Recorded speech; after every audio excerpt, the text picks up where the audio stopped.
हलचल भरे bus stop पर छात्र भारी बैग पकड़े हुए हैं। उनके चेहरे सुबह की भागदौड़ से बने हुए हैं। कुछ छात्र किताबों में शरण पाते हैं, जबकि अन्य बकवास करते हैं, हवा को युवा ऊर्जा से भर देते हैं। राहुल अपनी साइकिल पर आता है, हांफता हुआ, जो उसकी देरी का स्पष्ट संकेत है। उसका जल्दबाजी में आना शांति को भंग करता है। दृश्य में बेचैनी भरी ऊर्जा जोड़ता है। कक्षा में शिक्षक व्याख्यान देते हैं, जबकि छात्र सुनते हैं।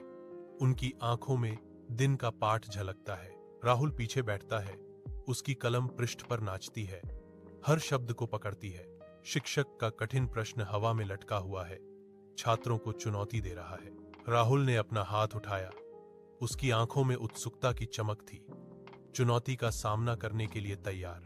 गर्म रोशनी राहुल को नहलाती है, क्योंकि वह किताबों में डूबा हुआ है। एक नरम चमक उसके ध्यानमग्न चेहरे को रोशन करती है। उसकी मां अंदर आती है, उसके चेहरे पर एक हल्की मुस्कान होती है, क्योंकि वह चाय और नाश्ते की एक ट्रे रखती है। राहुल ऊपर देखता है, कृतज्ञता से सिर हिलाता है और घोषणा करता है, मैं डॉक्टर बनना चाहता हूं।